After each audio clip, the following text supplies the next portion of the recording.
नमस्कार दोस्तों, आज हम आपको सुनाने जा रहे हैं एक राजा की कहानी जिसने जनता के सामने रखी 3 अजीब शर्तें। ये शर्तें ऐसी थीं कि पूरे राज्य में गुस्से की लहर दौड़ गई। इस कहानी में छिपा है एक गहरा सबक जो आपके सोचने का नजरिया बदल सकता है, तो इसे अंत तक जरूर सुनिए। अगर कहानी पसंद आए तो वीडियो को लाइक करें और चैनल को सब्सक्राइब करना ना भूलें। चलिए शुरू करते। कहानी का शीर्षक, राजा की 3 अनोखी शर्त। बुंदेलगढ़ राज्य, जहां प्रकृति अपनी सबसे सुंदर छटा बिखेरती थी, वही राज्य एक अजीब सी परंपरा के लिए भी प्रसिद्ध था। यहाँ के राजा वीरेंद्र सेन अपने न्याय और तीव्र बुद्धिमत्ता के लिए पूरे इलाके में विख्यात थे। परंतु उनकी एक आदत ने राज्यवासियों को हमेशा आश्चर्यचकित किया। वह किसी को भी सहायता या दान देने से पहले एक उलझा हुआ सवाल पूछते थे। वह कहते थे, जो जीवन के सरल सवालों का उत्तर नहीं दे सकता, वह कठिन परिस्थितियों में न्याय और विवेक से कैसे काम लेगा। राजा वीरेंद्र सेन का महल घड़ी पर स्थित था। ऊंची दीवारों और विशाल दरवाजों से घिरा वह किला बाहर से जितना भव्य था, भीतर उतना ही शांत और सुव्यवस्थित। राजा की अदालत रोज सुबह लगती, जहां सैकड़ों लोग अपनी समस्याएं लेकर आते। कुछ न्याय मांगते, कुछ सहायता, तो कुछ केवल राजा की बुद्धिमत्ता से मिलने। हर बार राजा उन्हें न केवल तसल्ली देते, बल्कि जीवन की किसी गहराई से भरा एक सवाल भी पूछते, जिसका उत्तर पाना आसान नहीं होता। उसी राज्य में एक दिन सुबह सुबह हल्की सी सर्दी और धुंध के बीच एक अजनबी महल के द्वार पर पहुंचा। उसकी आंखों में थकान थी, कपड़े फटे हुए थे और शरीर पर धूल की परत थी। वह सीधा महल के मुख्य द्वारपाल के पास पहुंचा। मुझे राजा से मिलना है, उसने भारी स्वर में कहा। द्वारपाल ने उसकी हालत देखते हुए कुछ झिझकते हुए पूछा, तुम कौन हो? मैं एक मुसाफिर हूं, उस व्यक्ति ने कहा। दूर दक्षिणी राज्य से आया हूं। रास्ते में लुटेरों ने मेरा सारा सामान लूट लिया। मुझे केवल एक रात की पनाह चाहिए और कुछ खाने को। द्वारपाल ने उसकी बात महल के सचिव तक पहुंचाई और कुछ ही देर में उसे राजसभा में पेश किया गया। राजा वीरेंद्र अपने सिंहासन पर विराजमान थे। बगल में उनका विश्वासपात्र मंत्री राजाराम खड़ा था। राजा ने अजनबी को देखा, फिर उसके आंखों में गहराई से झांकते हुए कहा, मदद मैं जरूर कर सकता हूं, लेकिन मेरी एक शर्त है। मैं कोई भी सहायता तब तक नहीं देता जब तक मेरे सवाल का जवाब न मिल जाए। अजनबी ने सिर झुकाया। प्रश्न पूछिए महाराज, मैं अपनी पूरी समझ से उत्तर देने की कोशिश करूंगा। राजा मुस्कुराए और बोले, तुमने खुद को एक मुसाफिर बताया, लेकिन इस संसार में केवल 2 ही असली यात्री होते हैं। बताओ वे कौन हैं? पूरे दरबार में सन्नाटा छा गया। अजनबी का चेहरा थोड़ा बुझ गया। उसने आंखें बंद कर ली, जैसे उत्तर उसकी चेतना में कहीं गुम हो गया हो। कुछ क्षण बीते, लेकिन उत्तर नहीं आया। राजा ने गहरी सांस ली। तुम उत्तर नहीं दे पाए। मेरे नियमों के अनुसार मैं तुम्हें दान नहीं दे सकता, लेकिन एक मुसाफिर होने के नाते, एक इंसान होने के नाते मैं तुम्हें आज रात महल की धर्मशाला में ठहरने की अनुमति देता हूं। सुबह तुम अपने सफर पर निकल सकते हो। अजनबी की आंखों में कृतज्ञता थी, लेकिन एक टीस भी, जैसे उसने कोई मूल्यवान अवसर खो दिया हो। जाते जाते उसने एक बार फिर पीछे मुड़कर देखा, मानो पूछना चाहता हो कि सही उत्तर क्या था। राजा ने हल्की मुस्कान के साथ कहा, सूरज और चांद वही 2 हैं जो निरंतर चलने वाले असली यात्री हैं। दरबार में एक धीमी सी सराहना की लहर उठी। सभी दरबारियों ने राजा के ज्ञान की एक और मिसाल देखी। पर उसी दिन दरबार में बैठा एक युवक समर, जो कि राज्य के एक छोटे ब्राह्मण परिवार से था, राजा के प्रश्नों से बहुत प्रभावित हुआ। वह शाम घर लौटते समय कुछ गंभीर था। उसकी माँ शारदा आंगन में तुलसी के पास बैठी धूप सेंक रही थी। उसे देखकर बोली, क्या हुआ बेटा, आज तुम्हारा चेहरा उतरा हुआ क्यों है? समर ने बिना कुछ कहे अपना झोला नीचे रखा और चुपचाप बैठ गया। कुछ देर चुप रहने के बाद बोला, माँ, राजा वीरेंद्र की समझदारी असाधारण है। आज उन्होंने एक साधारण से दिखने वाले सवाल से मुझे भीतर तक हिला दिया। शारदा मुस्कुराई। बुद्धि का मूल्य ही यही है बेटा, वो जटिलता को साधारण और साधारण को रहस्यमय बना देती है। लेकिन माँ, अगर कभी हमें राजा से सहायता की जरूरत पड़ी और हम उनके सवाल का उत्तर न दे पाए तो क्या हम यूं ही लौट जाएंगे? शारदा थोड़ी देर चुप रही, फिर गंभीरता से बोली, राजा का सवाल तभी मुश्किल होगा जब हमारी सोच सीमित होगी। जीवन खुद एक उत्तर है, अगर हम उसे सही तरीके से देखें। समर को उसकी माँ की बातों ने नई दृष्टि दी। वह सोचने लगा कि यदि कभी राजा के सवालों का सामना करना पड़ा तो वह बिना तैयारी हार नहीं मानेगा। उसी समय गांव में एक नई चिंता ने जन्म लिया। समर की बहन तन्वी के विवाह की बात चल रही थी, लेकिन उचित दहेज और संसाधनों की कमी के कारण बात आगे नहीं बढ़ रही थी। शारदा ने समर से कहा, बेटा, हमें राजा वीरेंद्र से सहायता मांगनी होगी। तन्वी के विवाह का समय नजदीक है। समर कुछ देर चुप रहा, फिर बोला, माँ, अगर हम गए तो सवाल पूछा जाएगा, उत्तर तैयार रखना होगा। शारदा ने आत्मविश्वास से कहा, तुम वेदों, उपनिषदों और तर्क में पारंगत हो। मैं जानती हूं तुम राजा के किसी भी प्रश्न का उत्तर दे सकते हो। अगली सुबह समर अपने 2 मित्रों अर्जुन और विजय को साथ लेकर राजदरबार पहुंचा। तीनों को दरबार में उपस्थित होने की अनुमति मिल गई। जब उनकी बारी आई, राजा वीरेंद्र ने समर की ओर देखकर कहा, तुम्हें किस प्रयोजन से सहायता चाहिए? समर ने हाथ जोड़कर कहा, महाराज, मैं ब्राह्मण कुल का एक विद्यार्थी हूं। मेरी बहन का विवाह निकट है। हमें कुछ आर्थिक सहायता की आवश्यकता है।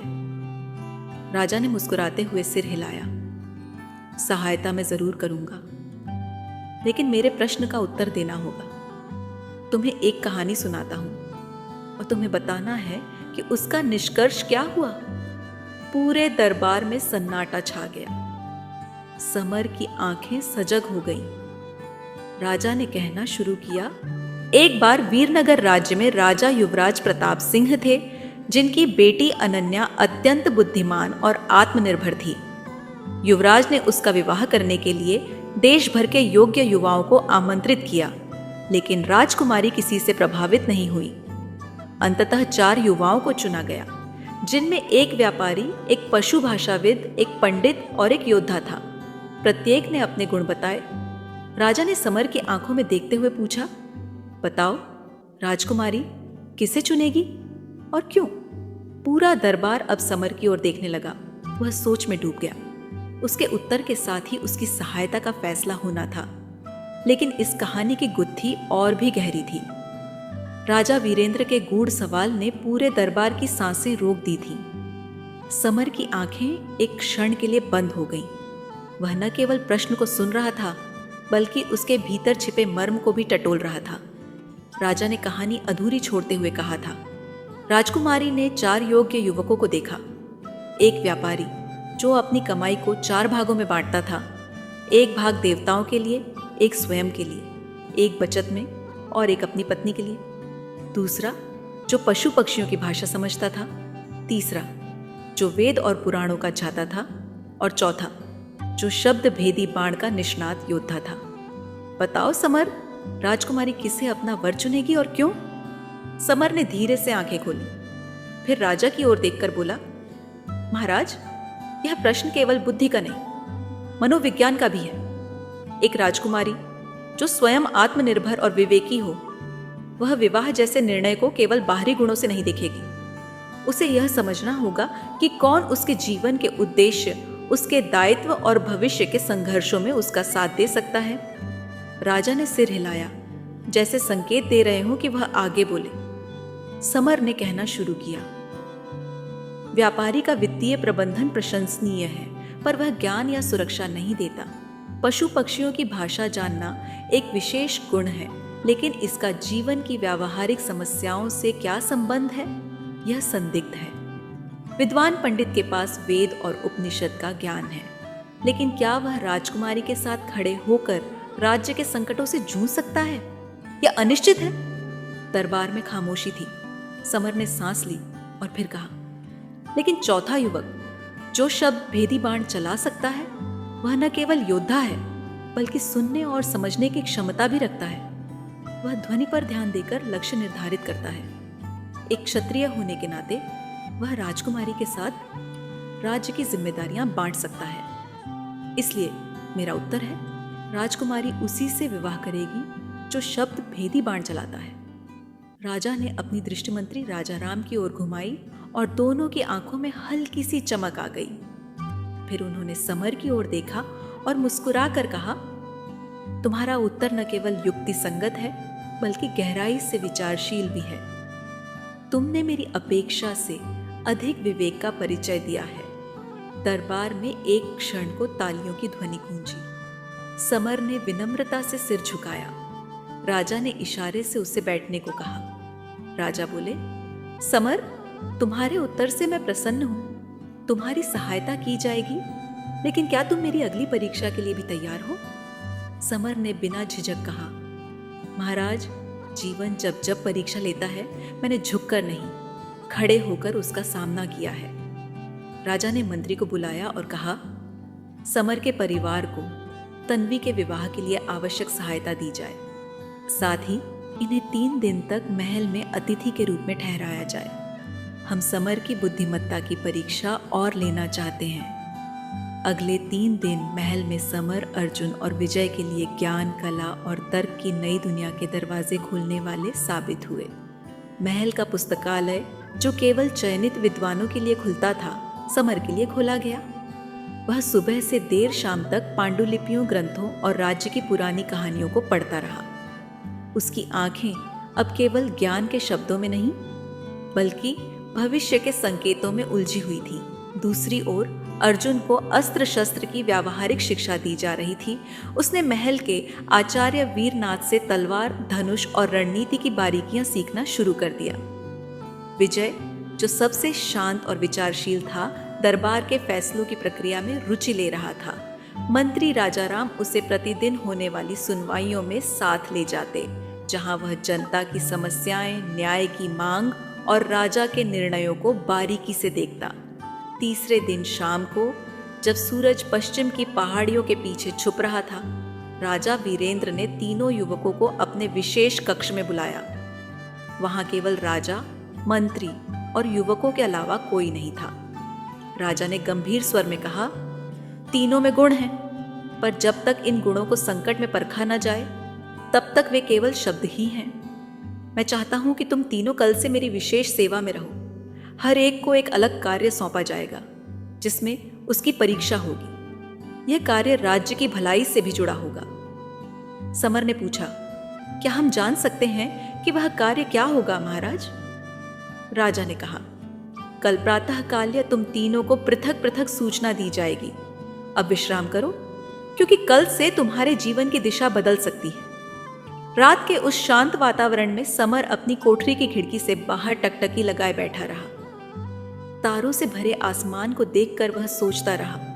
यह यात्रा, जो केवल बहन के विवाह के लिए धन मांगने से शुरू हुई थी, अब जीवन के एक गहरे मोड़ पर पहुंच गई थी।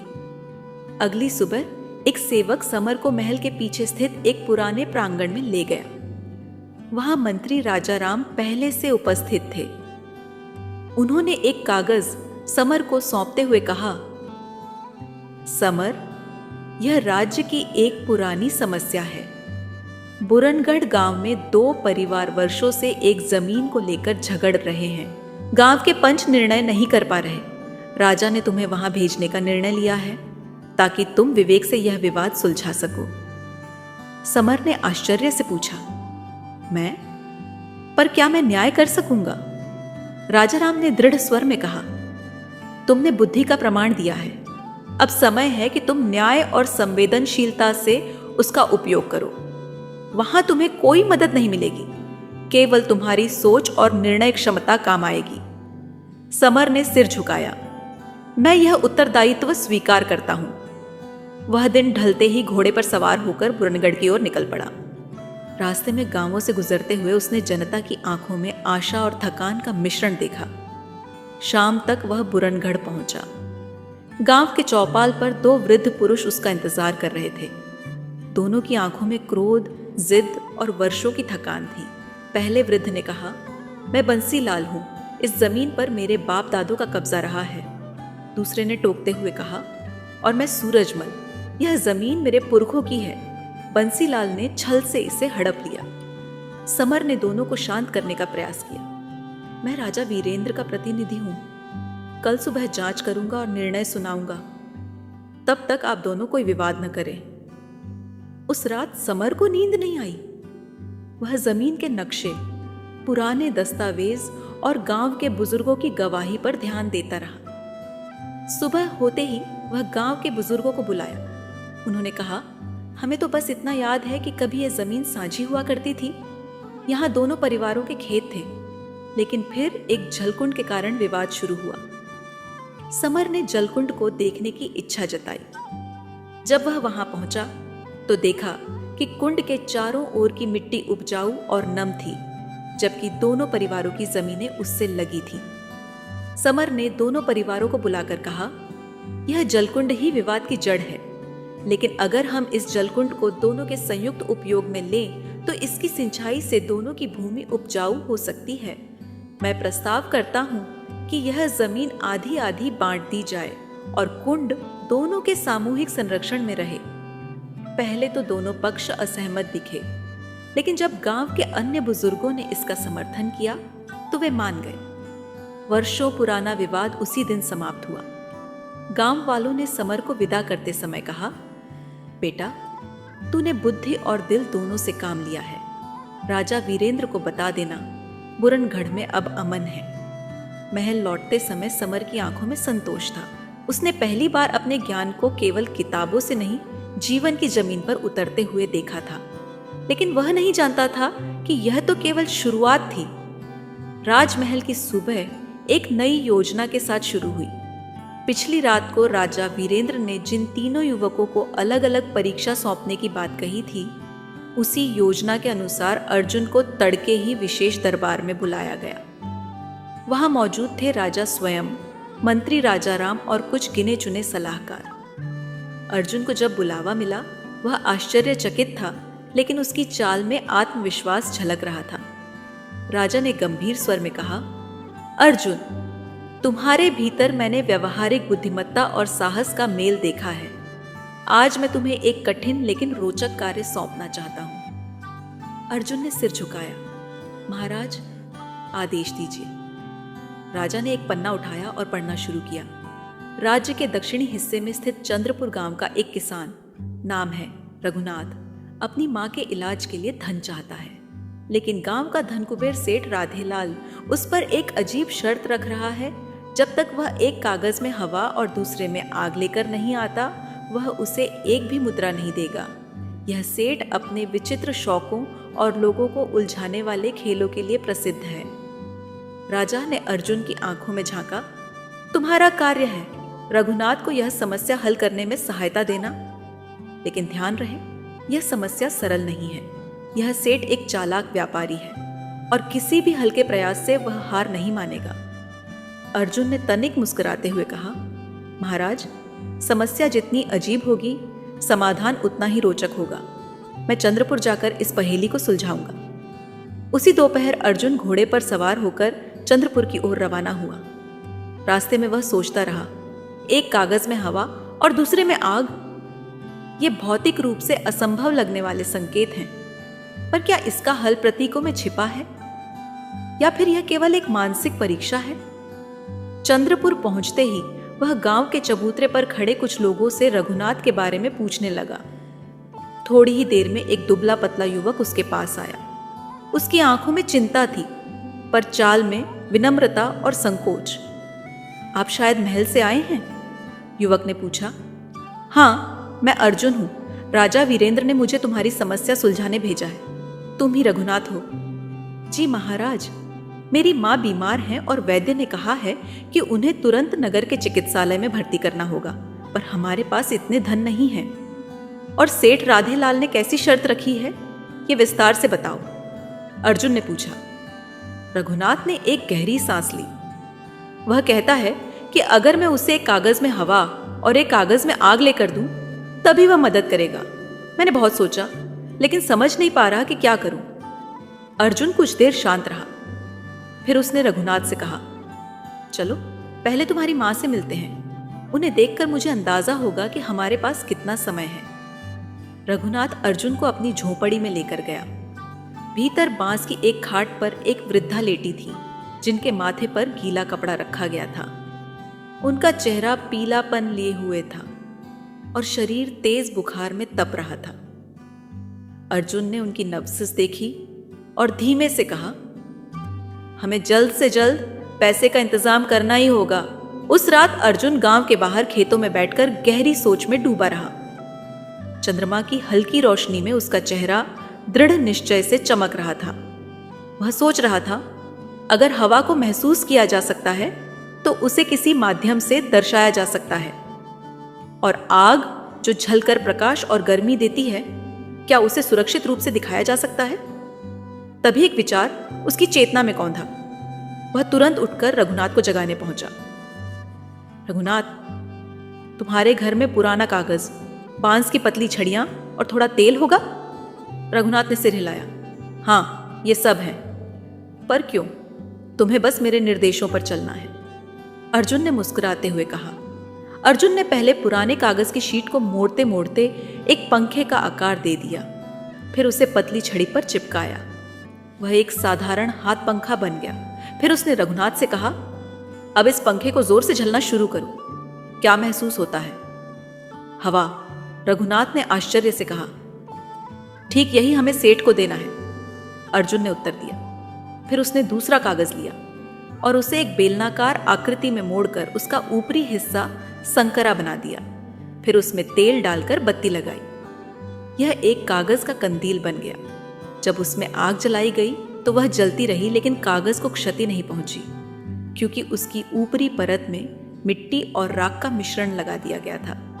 सुबह होते ही दोनों सेठ राधेलाल के हवेली के बाहर पहुंचे। सेठ उस समय अपनी बैठक में बैठा तुलसी चाय पी रहा था। उसकी आंखों में हमेशा की तरह घमंड और व्यंग्य की चमक थी। अरे बेटा रघुनाथ, तू तो वापस आ गया। तेरी हालत देखकर लगता है तू जवाब नहीं ढूंढ पाया। रघुनाथ ने मुस्कुराकर कहा, नहीं सेठ जी, मैं आपका उत्तर लेकर आया हूं। अर्जुन ने आगे बढ़कर कहा, सेठ जी, यह रहा पहला कागज जिसमें हवा है। ये एक पंखा है जिसे झलने पर हवा महसूस होती है। और यह रहा दूसरा कागज जिसमें आग जल रही है। ये कागज का कंदील है जो सावधानी से बनाया गया है।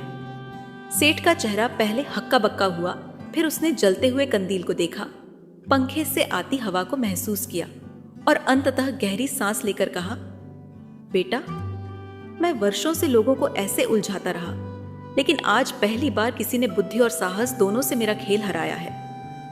वह उठा, अपने संदूक से धन की थैली निकाली और रघुनाथ को देते हुए कहा, ले जा, ये तेरी माँ के इलाज के लिए। और हाँ, इस युवक को धन्यवाद देना मत भूलना। अर्जुन और रघुनाथ वापस गांव की ओर लौटे। रघुनाथ की आंखों में आंसू थे, लेकिन वह आंसू कृतज्ञता के थे। तुम मेरे लिए केवल एक राजा के प्रतिनिधि नहीं, बल्कि भगवान जैसे हो, रघुनाथ बोला। अर्जुन ने हल्की हंसी के साथ कहा, भगवान नहीं, केवल एक सोचने वाला इंसान हूं, और इंसान अगर ठान ले तो हर समस्या का समाधान खोज सकता है। महल लौटने पर अर्जुन ने राजा को पूरी बात विस्तार से बताई। राजा वीरेंद्र ने उसकी पीठ थपथपाई। तुमने यह सिद्ध कर दिया कि बुद्धिमत्ता केवल किताबों में नहीं होती, वह हर उस स्थान पर जीवित रहती है जहां सोच और संकल्प मौजूद हो। राजा ने मंत्री राजाराम से कहा, अर्जुन को राज्य के आगामी अभियानों में सम्मिलित किया जाए। इस राज्य को ऐसे ही लोगों की जरूरत है। अर्जुन ने झुककर अभिवादन किया। वह जानता था कि यह तो अभी शुरुआत है, आगे और बड़ी परीक्षाएं उसकी प्रतीक्षा कर रही थीं। राजा वीरेंद्र का दरबार उस दिन कुछ अधिक ही शांत था। सुबह की लालिमा अभी पूरी तरह फैली भी नहीं थी कि दरबार की चहल पहल शुरू हो गई थी।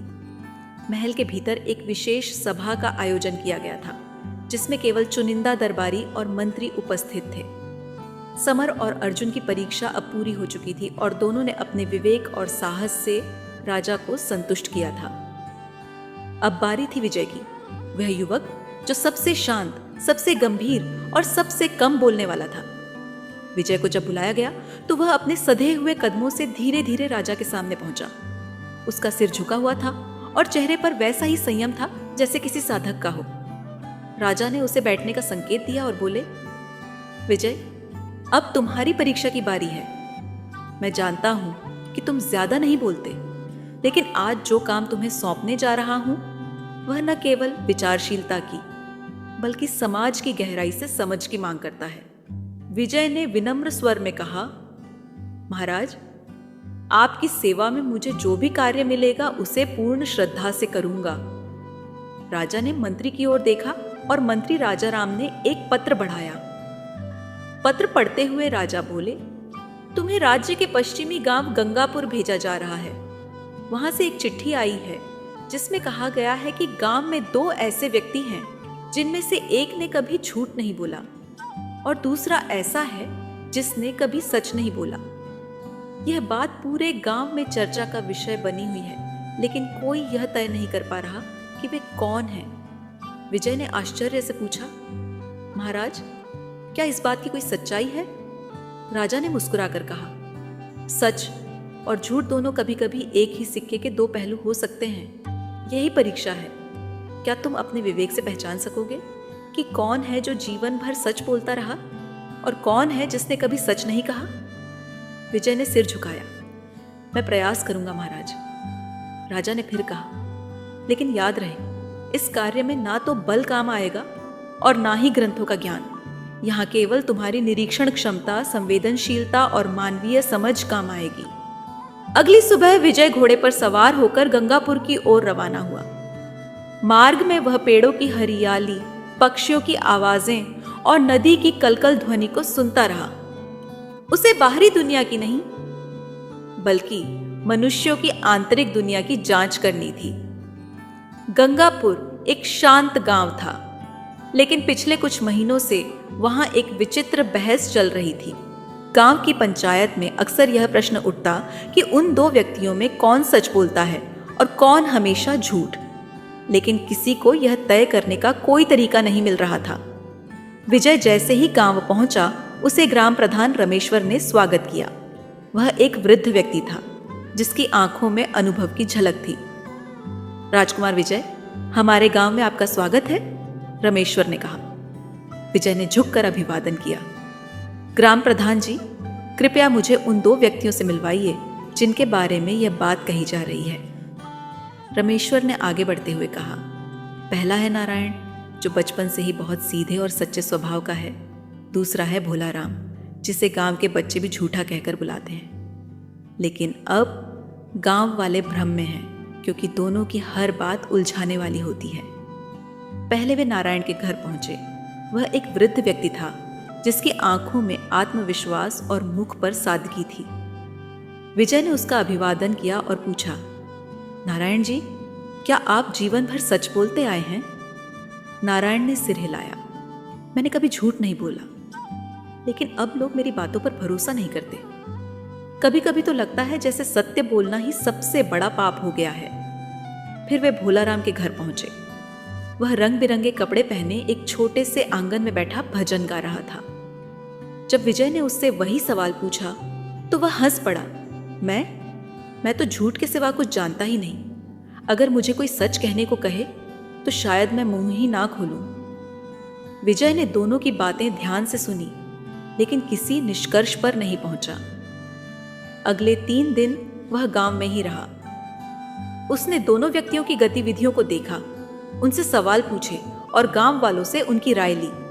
नारायण अक्सर चुप रहता, लेकिन जब बोलता तो उसका हर शब्द तार्किक और सटीक होता।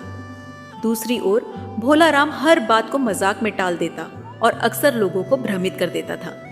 परंतु एक दिन शाम को विजय को एक विचार आया। वह अगले दिन दोनों को पंचायत में बुलाने का निर्णय करता है। पंचायत के सामने वह दोनों से केवल एक सवाल पूछेगा, जिससे सच्चाई अपने आप सामने आ जाएगी। अगले दिन पंचायत के सामने विजय ने दोनों को आमंत्रित किया। चारों ओर गांव वाले जमा थे। विजय ने मुस्कुराकर कहा, मैं अब केवल एक प्रश्न पूछूंगा। उत्तर से निर्णय होगा कि कौन सच बोलता है और कौन झूठ। वह नारायण की ओर मुड़ा। नारायण जी, भोलाराम क्या कहेंगे अगर मैं उनसे पूछूं कि नारायण सच बोलते हैं या नहीं? नारायण ने उत्तर दिया, वह कहेंगे कि मैं झूठ बोलता हूं। विजय ने तुरंत कहा, तो इसका अर्थ है कि आप सच बोलते हैं, क्योंकि यदि भोलाराम झूठा है और वह कहता है कि आप झूठ बोलते हैं तो आप अवश्य सच बोलते होंगे। गांव में सन्नाटा छा गया। फिर धीरे धीरे लोग तालियां बजाने लगे। ग्राम प्रधान ने विजय की पीठ थपथपाई। तुमने ना केवल प्रश्न को हल किया, बल्कि हमारी सोच को भी नया दृष्टिकोण दिया। विजय ने मुस्कुराते हुए कहा, कभी कभी मौन सत्य को पहचानने के लिए शब्दों से नहीं, तर्क से काम लेना पड़ता है। वह अगले दिन सुबह महल लौट आया। दरबार में जब राजा ने उसकी बात सुनी तो उन्होंने कहा, तुम्हारी यह परीक्षा सबसे कठिन थी, क्योंकि जहां शब्द भ्रम पैदा करते हैं वहां सत्य की पहचान केवल विवेक कर सकता है। विजय, तुम्हारे भीतर गहराई है और यही तुम्हारी सबसे बड़ी शक्ति है। विजय ने सिर झुकाया, लेकिन उसकी आंखों में अब आत्मविश्वास की नई चमक थी। तीनों युवक अब अपनी पहली परीक्षा पार कर चुके थे, लेकिन असली संकट तो अभी बाकी था। कुछ ऐसा जो न तो तर्क से हल हो सकता था और न ही युद्ध से। राजा वीरेंद्र का दरबार धीरे धीरे अपनी असाधारण रंगत की ओर बढ़ रहा था। समर, अर्जुन और विजय तीनों युवकों ने अपनी अपनी पहली परीक्षाएं पूरी कर ली थीं। राजा की नजरों में अब वे केवल साधारण याचक या युवक नहीं रहे, बल्कि वे ऐसे पात्र बन चुके थे जो भविष्य में राज्य के निर्माण में बड़ी भूमिका निभा सकते थे। लेकिन जैसे ही तीनों युवकों की प्रथम परीक्षाएं संपन्न हुई, उसी सप्ताह एक ऐसी घटना घटी जिसने पूरे राज्य को चौंका दिया। महल की उत्तरी दीवार पर तैनात प्रहरी ने रात के तीसरे पहर एक छाया को दीवार के पार छलांग लगाते देखा। तत्काल सैनिकों ने तलाशी शुरू की, लेकिन वह छाया रात के अंधेरे में गुम हो चुकी थी। सुबह होते होते महल के खुफिया प्रमुख सूबेदार लक्ष्मी नारायण राजा के पास पहुंचे। उनके हाथ में एक मोहरबंद पत्र था। पत्र की भाषा गूढ़ और संकेतात्मक थी। जो दिखता है वही सत्य नहीं, जो नहीं दिखता वह छाया बनकर हर दिशा से आता है। गुप्त सूचना है, राज्य की दीवारों के भीतर कोई है जो बाहर वालों के लिए द्वार खोल रहा है। राजा वीरेंद्र ने पत्र को ध्यान से पढ़ा, फिर गंभीर स्वर में मंत्री राजाराम से कहा, अब समय आ गया है कि हम परछाइयों की ओर देखें। यदि दुश्मन हमारे भीतर है तो उसका पता लगाना हमारी सबसे बड़ी जिम्मेदारी है। राजा ने तुरंत समर, अर्जुन और विजय को दरबार में बुलवाया। जब तीनों पहुंचे तो राजा ने उन्हें एक और विशेष कार्य सौंपने का निर्णय लिया। लेकिन इस बार कार्य सामान्य नहीं था। यह कार्य एक रहस्य को उजागर करने का था जो राज्य की सुरक्षा को सीधा चुनौती दे रहा था। राजा बोले, हमारे महल में कोई ऐसा है जो दुश्मनों से संपर्क कर रहा है। ये कोई बाहरी नहीं, भीतर का व्यक्ति है, और अब हमें यह जानना है कि वह कौन है। अर्जुन ने सबसे पहले पूछा, महाराज, क्या हमें कोई संदिग्ध नाम मिला है? राजा ने सिर हिलाया, नहीं, लेकिन हमें इतना पता चला है कि हाल ही में एक महिला नीलम नाम की महल के आसपास देखी गई है। वह स्वयं को एक व्यापारी की पुत्री बताती है, परंतु उसके आने के बाद से ही महल में कुछ अजीब गतिविधियां शुरू हुई हैं। समर ने उत्सुकता से पूछा, क्या हम उससे मिल सकते हैं? राजा ने कहा, वह इस समय महल के अतिथि गृह में ठहरी हुई है। राजा राम, क्या तुम व्यवस्था करोगे कि तीनों युवक आज दोपहर उससे मिल सके? मंत्री ने सिर झुकाया, जैसा आदेश महाराज। अतिथि गृह का वह कक्ष जहां नीलम ठहरी थी पत्थर की दीवारों और बड़े झरोकों से युक्त था। खिड़कियों से धूप छनकर भीतर आ रही थी और एक हल्की सी सुगंध हवा में तैर रही थी। जैसे ही समर, अर्जुन और विजय उस कक्ष में पहुंचे, नीलम खड़ी हो गई। वह नीले रंग की साड़ी में थी। उसकी आंखें तेज थीं, लेकिन उनमें एक तरह की थकावट भी झलक रही थी। समर ने सबसे पहले अभिवादन किया। आपका नाम नीलम है? नीलम ने विनम्रता से उत्तर दिया, हाँ, मैं कुछ दिनों पहले अपने व्यावसायिक कार्यों के कारण इस राज्य में आई हूं। विजय ने प्रत्यक्ष रूप से पूछा, क्या आपको पता है कि महल में कोई गुप्तचरी की सूचना आई है और इसमें आपका नाम भी जुड़ा है? नीलम ने पल भर को मौन धारण किया, फिर बोली, मैं जानती हूं कि मेरी उपस्थिति संदेहास्पद लग सकती है, लेकिन मैं सिर्फ एक व्यापारिक प्रतिनिधि हूं। मेरा राज्य से कोई दुर्भाव नहीं है। अर्जुन, जो निरीक्षण में तेज था, ने देखा कि नीलम की उंगलियों पर हल्का काला निशान था, जैसे किसी प्रकार की स्याही लगी हो। उसने तुरंत पूछा, क्या आप पत्र लिखती हैं? नीलम ने सिर हिलाया, हाँ, मैं व्यापारिक आदेशों के लिए अक्सर संदेश भेजती हूँ। समर ने चुपचाप झरोखे के पास रखी मेज पर रखे दस्तावेजों की ओर देखा। उनमें से एक कागज को ध्यान से देखा। कागज पर हल्का छापा था, जैसे किसी कोड या अदृश्य स्याही से कुछ लिखा गया हो। वह तत्काल समझ गया कि यहाँ कुछ छिपाया गया है। विजय ने कहा, नीलम जी, क्या आप हमें इन दस्तावेजों की जांच करने देंगे? नीलम ने सिर झुकाकर अनुमति दी। समर ने कागजों को सावधानी से उठाया और जब उन्हें धूप में झुकाकर देखा तो कुछ शब्द दिखाई देने लगे। उनमें लिखा था, किला दक्षिण से कमजोर है, हमला पश्चिम की ओर से होगा। तीनों युवकों ने एक दूसरे की ओर देखा। बात अब स्पष्ट थी, यह कोई साधारण व्यापारी नहीं थी, लेकिन मामला अभी और गहरा था। समर ने पूछा, नीलम जी, क्या आप जानती हैं कि यह पत्र किसने लिखा है और किसके लिए? नीलम कुछ क्षण तक चुप रही, फिर उसकी आंखों में आंसू आ गए। वह बोली, मैं गलत नहीं हूं, लेकिन मेरी बहन को बंदी बना लिया गया है। दूसरी ओर के राज्य ने मुझे मजबूर किया कि मैं उनके लिए जासूसी करूं। यदि मैंने मना किया होता तो मेरी बहन को मार दिया जाता। विजय ने गंभीर स्वर में पूछा, क्या आपके पास इस बात का कोई प्रमाण है? नीलम ने अपने वस्त्र के किनारे से एक लिफाफा निकाला और दिया। उसमें उसकी बहन की तस्वीर थी, एक जेल की कोठरी में कैद, साथ ही एक पत्र जिसमें धमकी दी गई थी कि अगर नीलम ने सहयोग नहीं किया तो बहन को जान से हाथ धोना पड़ेगा। अर्जुन ने राजा के समक्ष यह सारा विवरण रखने का निश्चय किया। तीनों तुरंत महल लौटे और राजा वीरेंद्र को सारी बात विस्तार से बताई। राजा ने कागजों को ध्यान से पढ़ा और फिर नीलम को बुलवाया। जब नीलम दरबार में आई तो उसकी आंखें नम थीं। राजा ने उससे पूछा, तुम्हारी बातों में सच्चाई दिखाई देती है, लेकिन हम यह जोखिम नहीं ले सकते कि एक गुप्तचर को माफ कर दें। नीलम ने हाथ जोड़ते हुए कहा, महाराज, यदि आप मेरी बहन को छुड़ा दें तो मैं दुश्मन राज्य की सारी योजनाओं का भंडाफोड़ कर सकती हूँ। राजा ने तीनों युवकों की ओर देखा, फिर कहा, समर, अर्जुन, विजय, क्या तुम इस कार्य के लिए तैयार हो? यह केवल परीक्षा नहीं, अब राज्य की सुरक्षा का प्रश्न है। तीनों ने एक स्वर में उत्तर दिया, हाँ महाराज। राजा बोले, तो कल से शुरू होती है राज्य की सबसे खामोश लेकिन सबसे खतरनाक खोज, छाया में छिपे सच को उजागर करना अब तुम्हारा उत्तरदायित्व है। राजमहल में पिछली रात एक अप्रत्याशित घटना घटी थी। जब समर, अर्जुन और विजय ने राजा वीरेंद्र को नीलम की सच्चाई बताकर उसकी बहन को छुड़ाने की योजना शुरू की, उसी रात महल के कोषागार में सेंध लग गई। सुबह होते ही पूरा महल जैसे हिल उठा। राजा की मुद्रा, राज्य की मुहरें और गुप्त दस्तावेजों का एक हिस्सा चोरी हो गया था। यह कोई सामान्य चोरी नहीं थी, यह राज्य की नींव को हिलाने वाली साजिश थी।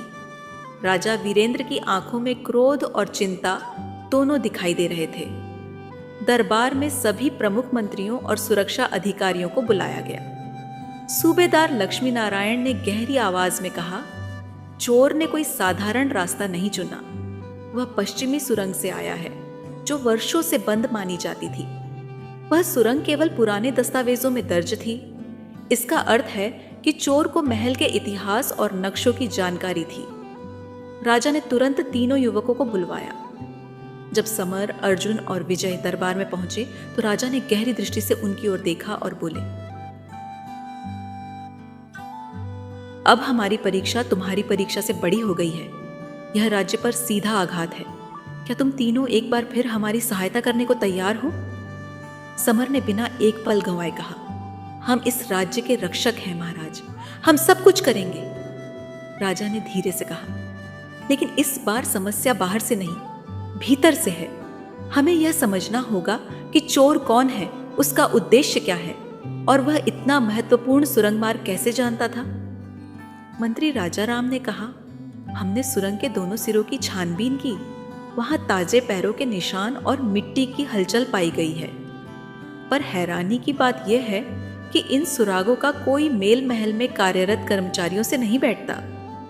अर्जुन ने प्रस्ताव रखा, महाराज, हमें महल के पुराने दस्तावेज, सुरंगों के नक्शे और वहां कार्यरत कर्मचारियों की पूरी सूची देखनी चाहिए।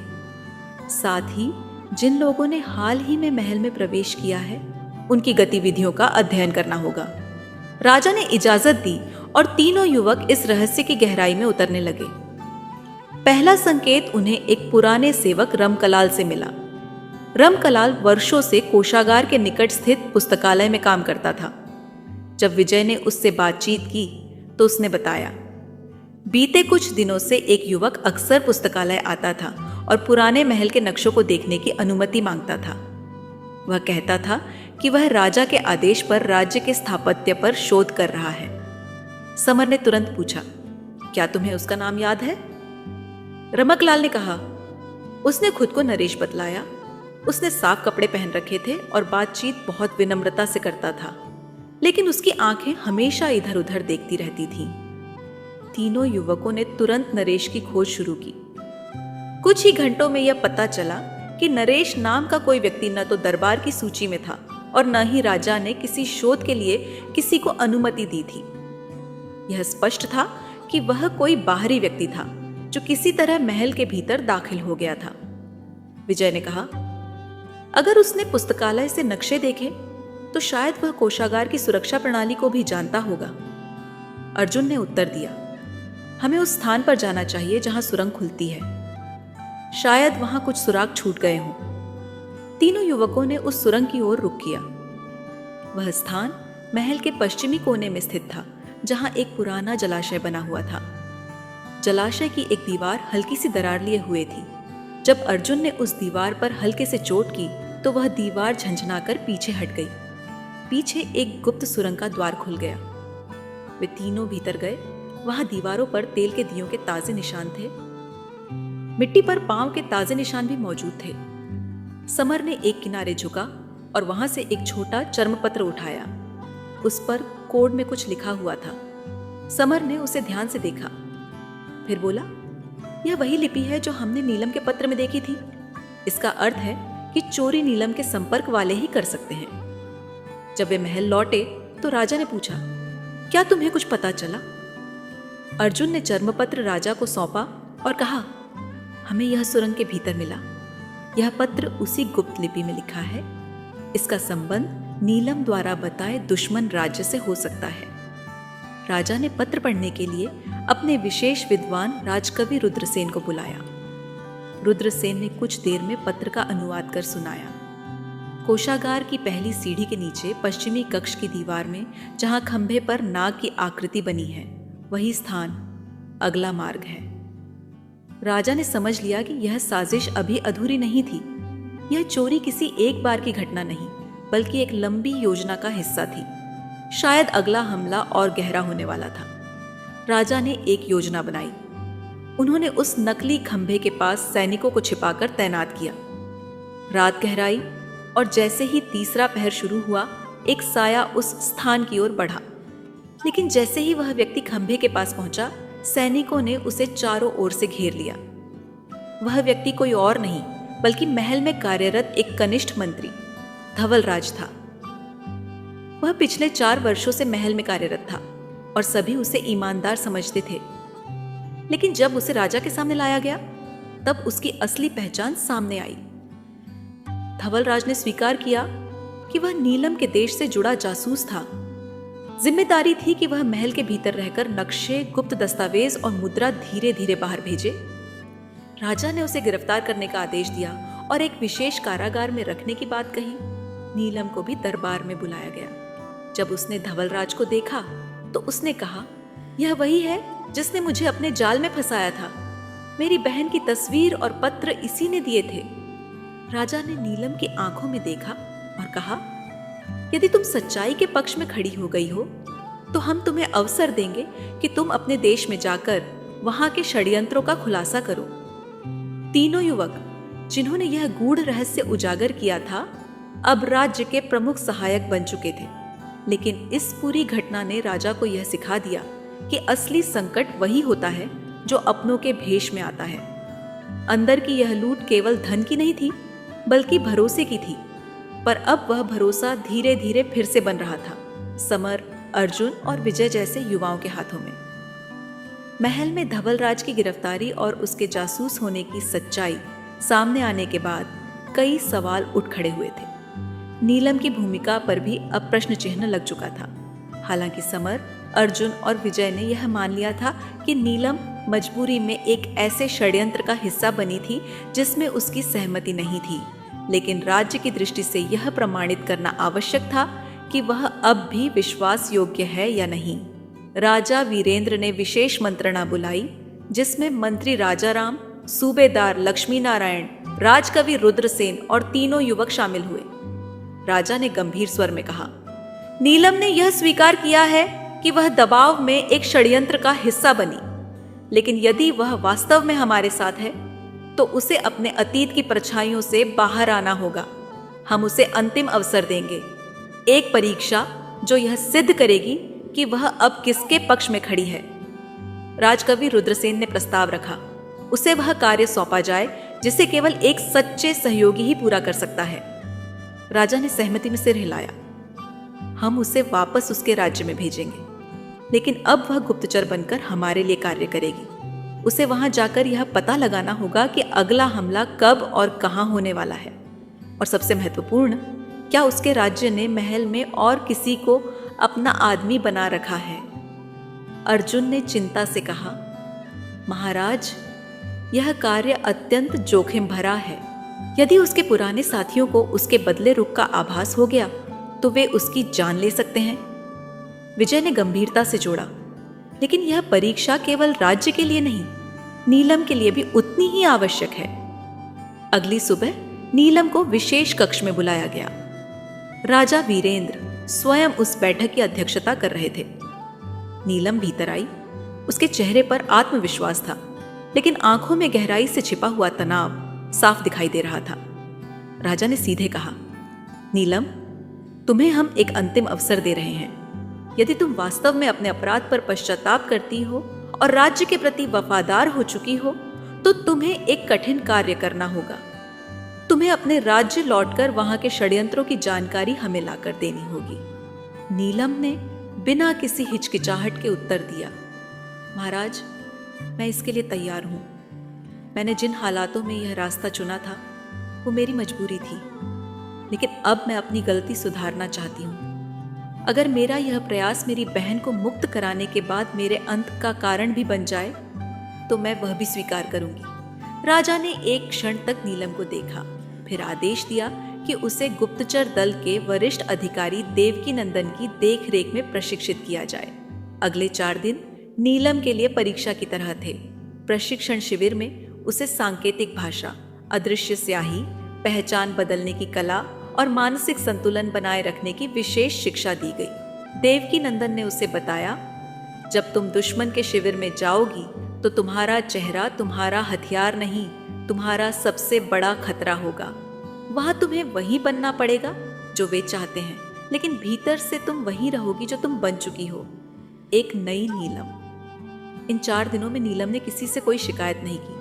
न उसने थकान की बात की, न डर की। उसका पूरा ध्यान केवल एक ही उद्देश्य पर केंद्रित था, अपने अतीत को बदलने का अवसर। 5वें दिन रात को महल के गुप्त द्वार से नीलम को निकलना था। उसे एक व्यापारी महिला बनाकर दुश्मन राज्य की सीमा में प्रवेश करना था। उसके पास एक नकली व्यापार अनुबंध, कुछ मूल्यवान वस्तुएं और सबसे महत्वपूर्ण एक अदृश्य स्याही से लिखा हुआ गुप्त पत्र था, जिसे केवल विशेष तरल में भिगोने पर पढ़ा जा सकता था। वह पत्र राज्य की सेनाओं को दुश्मन की योजना की सूचना देने वाला बन सकता था यदि नीलम सफल होती। तीनों युवक समर, अर्जुन और विजय उस रात उसे विदा करने आए। समर ने कहा, तुम्हारी यह यात्रा तुम्हारी आत्मा की परीक्षा है नीलम, लेकिन हम जानते हैं कि तुम यह परीक्षा पास करोगी। नीलम ने हल्की मुस्कान दी, लेकिन उसकी आंखों में आंसू थे। मुझे क्षमा करना यदि कभी मेरे कर्मों से तुम्हारे राज्य को क्षति पहुंची हो। अर्जुन ने उसे छोटी सी पोटली दी। इसमें कुछ औषधि है और एक कड़ा जो तुम्हारी बहन ने पहना था। तुम्हें यह याद दिलाता रहेगा कि तुम किसके लिए लड़ रही हो। विजय ने चुपचाप उसके सिर पर हाथ रखा, जैसे एक मौन आशीर्वाद दे रहा हो। अगली सुबह जब सूर्य की पहली किरण पहाड़ों की चोटी पर पड़ी, नीलम महल से विदा हो चुकी थी। उसकी यात्रा अब परछाइयों के भीतर थी, जहां हर मुस्कान में छल हो सकता था, हर परिचित चेहरा खतरा बन सकता था। दुश्मन राज्य में प्रवेश करते ही नीलम ने महसूस किया कि सब कुछ वैसा ही था जैसा पहले था, लेकिन अब उसकी दृष्टि बदल चुकी थी। वह जिस शिविर में पहुंची वहां उसका स्वागत कर्नल तुषार ने किया, जो उस राज्य की गुप्तचर शाखा का प्रमुख था। नीलम, हमें यह देखकर प्रसन्नता है कि तुम सही समय पर लौट आई, तुषार ने कहा।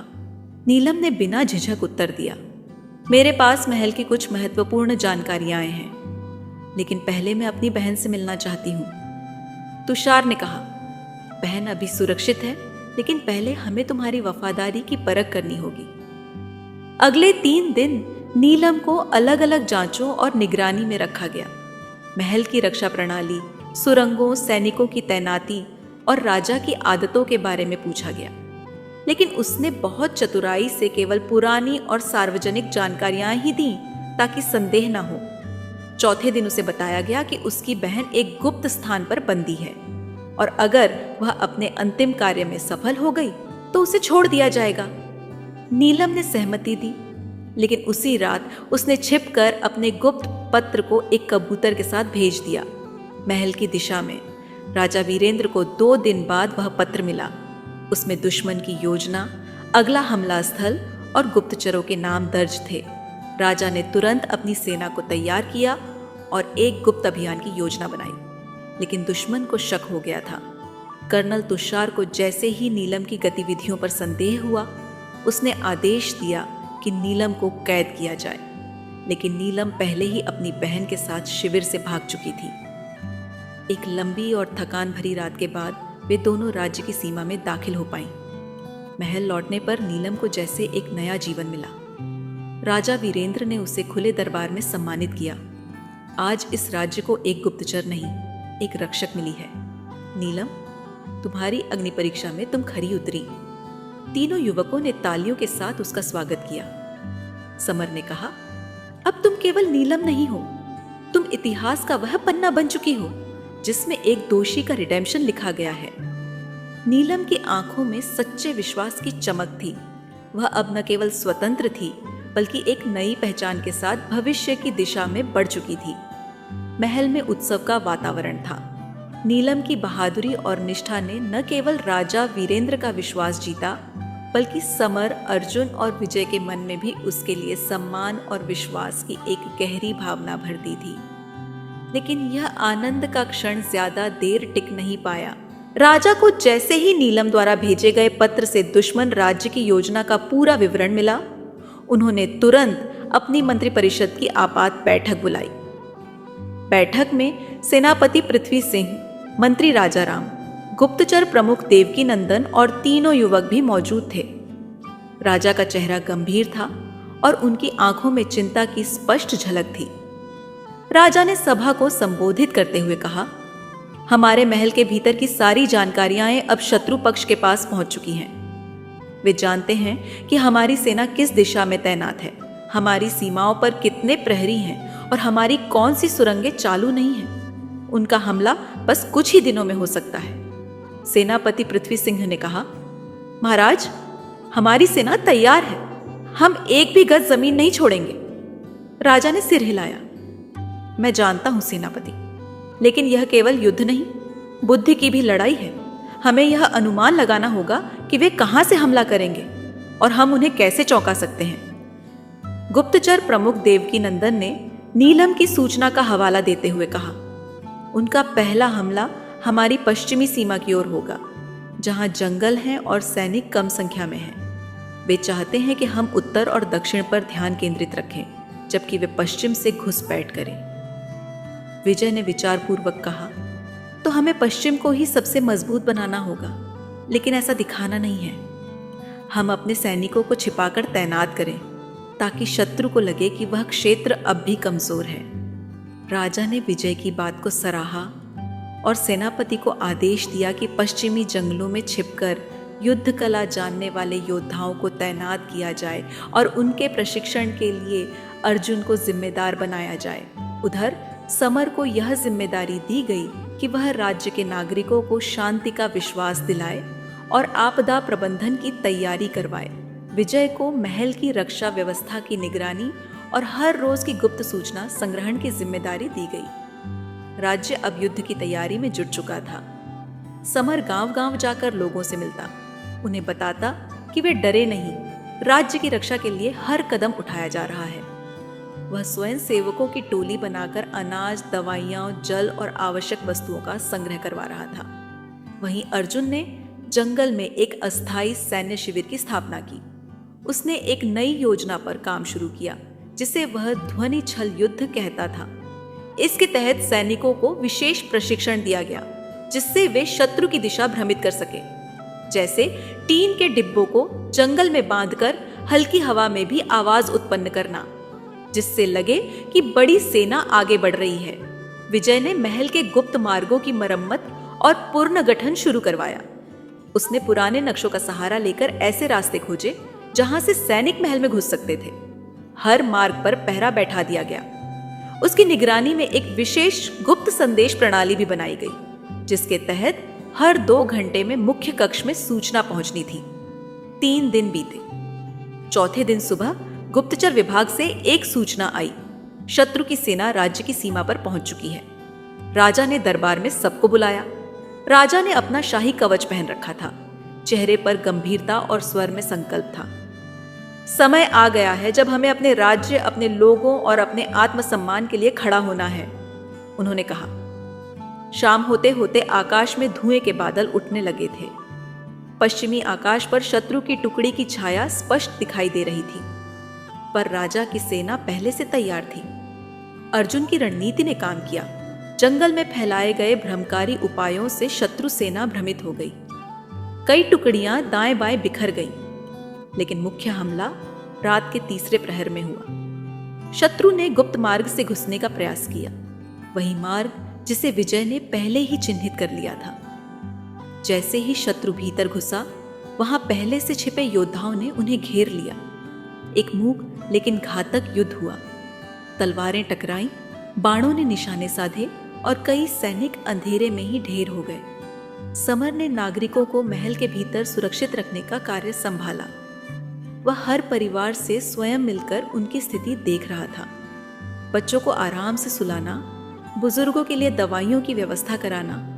समर ने यह सिद्ध कर दिया कि युद्ध केवल तलवारों से नहीं, सेवा और संवेदनशीलता से भी लड़ा जाता है। तीसरे दिन युद्ध का निर्णायक क्षण आया।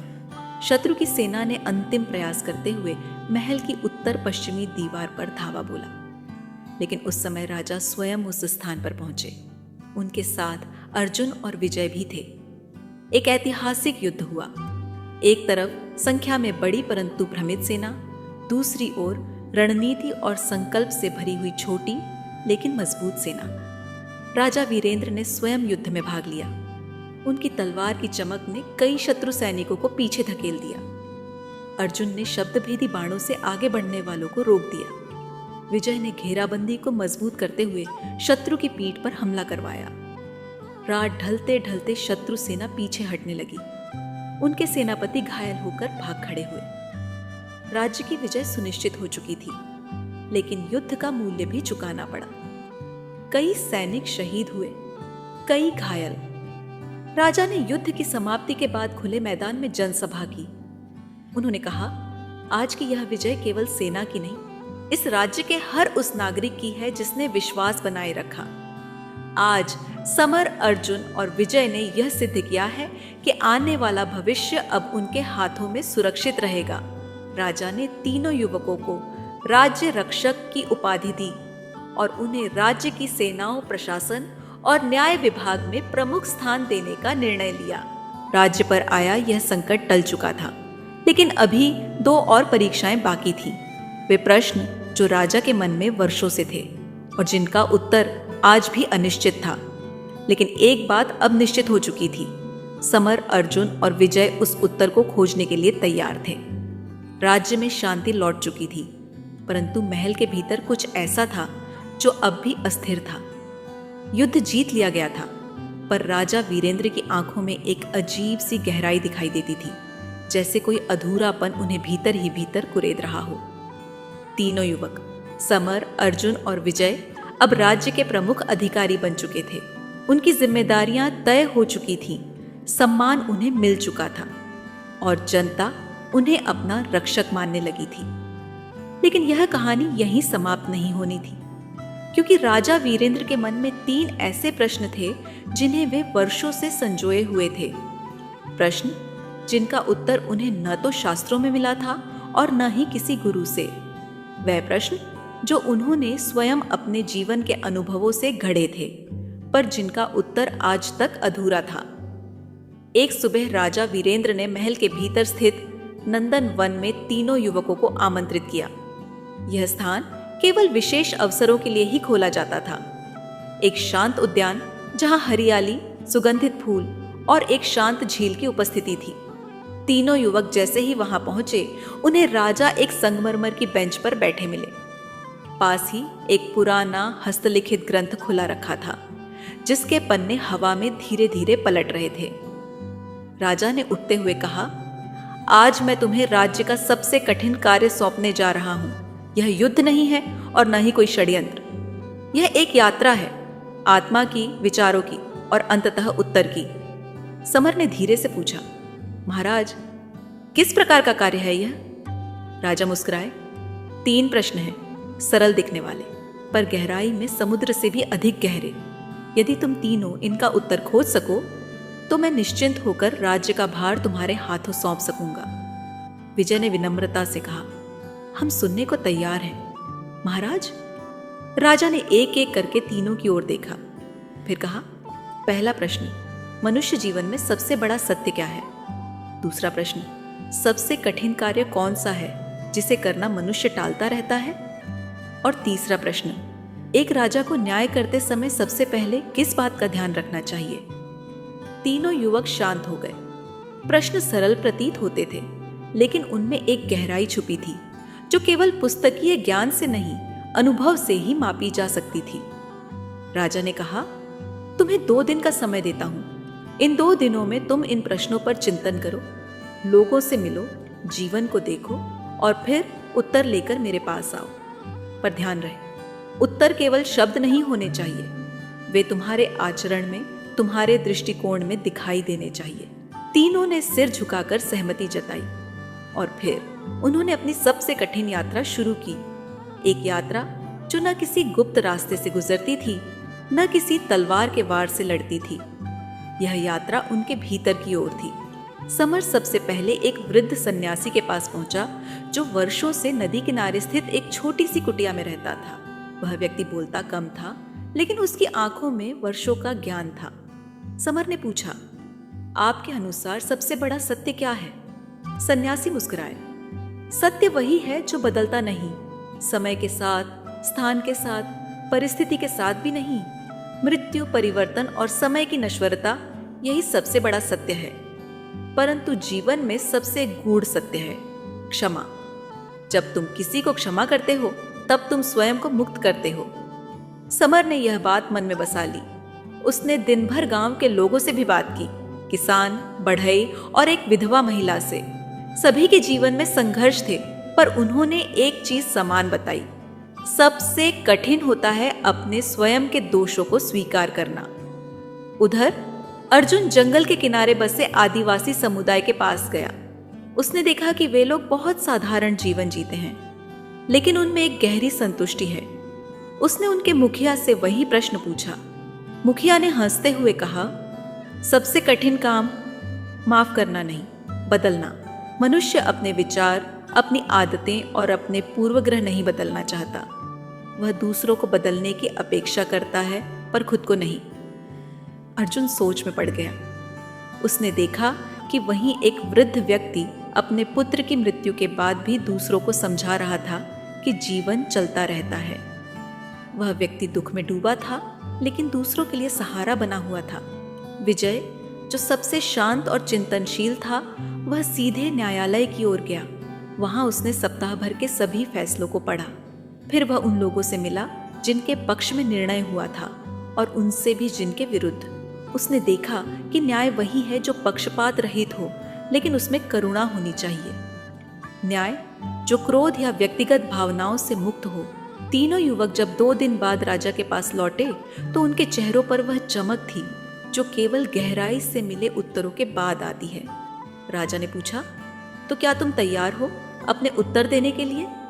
समर ने कहा, महाराज, मेरे अनुसार सबसे बड़ा सत्य है क्षमा, क्योंकि यह केवल दूसरों को नहीं बल्कि स्वयं को भी मुक्त करती है। यह जीवन के हर संघर्ष से ऊपर है। राजा ने सिर हिलाया और अर्जुन की ओर देखा। अर्जुन बोला, महाराज, सबसे कठिन कार्य है स्वयं को बदलना, क्योंकि हम दूसरों को तो बदलना चाहते हैं पर अपने भीतर झांकने से डरते हैं। फिर विजय ने उत्तर दिया, एक राजा को न्याय करते समय सबसे पहले यह सोचना चाहिए कि वह निर्णय केवल कानूनी नहीं बल्कि मानवीय भी हो। न्याय ऐसा हो जिसमें कठोरता नहीं, करुणा हो, ताकि वह सजा न लगे बल्कि सुधार का मार्ग हो। राजा ने तीनों को ध्यान से देखा, फिर एक लंबी सांस लेकर कहा, तुम तीनों ने वह उत्तर दिया है जो शब्दों से नहीं, अनुभव से आया है। अब मुझे विश्वास है कि जब मैं इस सिंहासन को छोड़ूंगा तो मेरा राज्य तुम जैसे हाथों में सुरक्षित रहेगा। तीनों युवकों ने हाथ जोड़कर राजा को प्रणाम किया। वह क्षण केवल एक उत्तर देने का नहीं था, वह क्षण था उत्तरदायित्व के स्वीकार का, भविष्य की ओर पहला निर्णायक कदम रखने का। लेकिन कहानी अभी समाप्त नहीं हुई थी। राजा वीरेंद्र के मन में एक रहस्य अब भी था, एक निर्णय जो उन्होंने वर्षों पहले लिया था और जिसकी सच्चाई अब उजागर होनी थी। नंदन वन में तीनों युवकों के उत्तर सुनने के बाद राजा वीरेंद्र की आंखों में संतोष की चमक थी, लेकिन भीतर कुछ और चल रहा था। वर्षों से एक बोझ, एक रहस्य जिसे उन्होंने न किसी दरबारी से साझा किया था न किसी अपने से, वह रहस्य अब अपने निर्णायक मोड़ पर पहुंच चुका था। यह वही समय था जब उस पर से पर्दा हटना चाहिए। राजा ने उस दिन राजसभा नहीं बुलाई। महल के भीतर स्थित विवेक कक्ष में केवल कुछ गिने चुने लोग उपस्थित थे। समर, अर्जुन, विजय, मंत्री राजाराम और सेनापति पृथ्वी सिंह। राजा के सामने एक छोटा सा संदूक रखा गया था जिस पर वर्षों से ताला पड़ा था। राजा ने गंभीर स्वर में कहा, आज तुम तीनों ने जिन प्रश्नों के उत्तर दिए वे केवल राज्य के लिए नहीं, मेरे जीवन के लिए भी प्रकाश बन गए हैं। अब मैं वह कहानी सुनाना चाहता हूं जिसे मैंने वर्षों से अपने भीतर दबाए रखा है। वह कहानी जिससे यह राज्य तो नहीं लेकिन मेरा अंतर्मन प्रभावित हुआ है। सभी चुप हो गए। केवल राजा की आवाज सुनाई दे रही थी, जो अब किसी राजा की नहीं, एक पिता, एक पति और एक साधारण मनुष्य की तरह लग रही थी। बहुत वर्ष पहले जब मैंने इस राज्य का शासन संभाला था, मैं केवल एक योद्धा था। सत्ता का अर्थ था आदेश, नियंत्रण और विजय। तब मेरी पत्नी रानी सुधा सिक्के ने मुझे समझाया था कि शासन केवल तलवार से नहीं चलता, वह न्याय और करुणा से भी चलता है। पर मेरी दृष्टि तब केवल बाहरी शत्रुओं पर थी। राजा रुके। उनकी आंखों में पुराने दिनों की परछाइयां उभर आईं। एक दिन रानी सुधा ने एक याचक को महल में बिना मेरी अनुमति के प्रवेश दिया। वह याचक एक साधारण महिला थी जो अपने पति के अन्यायपूर्ण कारावास के विरुद्ध न्याय मांगने आई थी। रानी ने उसकी बात सुनी और मुझे कहा कि मैं उसके मामले को फिर से देखूं। मैंने क्रोध में उस याचक को अपमानित किया और रानी से कहा कि वह राज्य के निर्णयों में हस्तक्षेप न करे। उसी रात वह महिला आत्मदाह कर बैठी। तीनों युवक स्तब्ध रह गए। मंत्री राजाराम की आंखों में भी सन्नाटा उतर आया। राजा ने आगे कहा, उस घटना के बाद रानी सुधा ने मुझसे न बोलने का संकल्प लिया। वह महल में थी पर वर्षों तक मौन रही। मैंने उनके मौन में वह न्याय देखा जो मैं अपने शासन में न दे सका। वर्षों बाद जब उन्होंने अंतिम बार मुझसे बात की, उन्होंने यही कहा, तुम्हें एक दिन 3 प्रश्नों के उत्तर चाहिए होंगे। जब वह समय आए तो उन्हें राज्य से नहीं, जीवन से पूछना। और फिर वह संन्यास लेकर चली गई। अब सब कुछ स्पष्ट हो चुका था। राजा के 3 प्रश्न, उनका मौन, उनका लगातार न्याय और सत्य की खोज में लगे रहना, यह सब एक गहरे अपराध बोध से उत्पन्न हुआ था। समर ने आगे बढ़कर कहा, महाराज, आपने उस घटना का भार वर्षों तक ढोया, पर आज आपने न केवल उसे साझा किया बल्कि उससे सीखा भी। यह एक सच्चे राजा की पहचान है। राजा ने संदूक खोला। उसमें एक पत्र, एक रेशमी वस्त्र और एक छोटी मूर्ति थी। वह रानी सुधा की स्मृति थी। राजा ने तीनों युवकों को वह पत्र सौंपा। उसमें लिखा था, यदि इन तीनों में वह सामर्थ्य है कि वे सत्ता के लोभ में भी विवेक से काम लें, तो राज्य इन्हें सौंप देना, और यदि नहीं तो राज्य को स्वयं अपने न्याय के अधीन रहने देना। राजा ने कहा, मैं अब तय कर चुका हूं कि मैं राज्य का उत्तराधिकार किसी एक को नहीं, तुम तीनों को दूंगा। समर को न्याय और नीति विभाग, अर्जुन को सुरक्षा और सैन्य व्यवस्था, और विजय को जनसंपर्क और गुप्तचर शाखा। तुम तीनों मिलकर यह राज्य चलाओगे, मेरे नाम से नहीं, अपने कर्म से। तीनों युवक कुछ क्षण तक मौन रहे, फिर एक साथ बोले, महाराज, यह हमारे लिए सम्मान ही नहीं, उत्तरदायित्व भी है। हम वचन देते हैं कि इस राज्य को कभी वह पीड़ा नहीं होने देंगे जो आपने देखी। राजा ने उनकी पीठ थपथपाई, फिर महल की सबसे ऊंची बुर्ज पर ले जाकर पूरे राज्य की ओर इशारा करते हुए कहा, यह भूमि, यह आकाश, यह जीवन अब तुम्हारा है। पर याद रखना, उत्तर का मूल्य पुरस्कार नहीं होता, उत्तर का मूल्य होता है उत्तरदायित्व। महल में अगले दिन विशेष समारोह आयोजित किया गया। समर, अर्जुन और विजय को विधि पूर्वक 3 प्रमुख पदों की शपथ दिलाई गई। जनता ने तालियों और जय घोषों से उनका स्वागत किया। राजा वीरेंद्र ने उसी दिन घोषणा की, अब से यह राज्य केवल एक व्यक्ति से नहीं, तीनों के सामूहिक निर्णय से चलेगा। यह त्रिशक्ति शासन होगा, विचार, वीरता और विवेक का। नीलम भी उस समारोह में उपस्थित थी। उसकी आंखों में गर्व के आंसू थे उस भूमि के लिए जिसने उसे दंडित नहीं, स्वीकार किया था।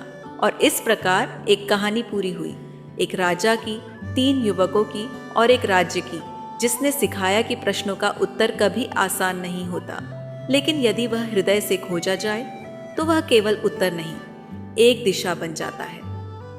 कहानी अब भी जिंदा थी, राज्य के हर पत्थर, हर दरबार और हर नागरिक के जीवन में, क्योंकि न्याय, करुणा और विवेक कभी मरते नहीं, वे केवल पीढ़ी दर पीढ़ी उत्तरदायित्व बनकर आगे बढ़ते हैं। समाप्त।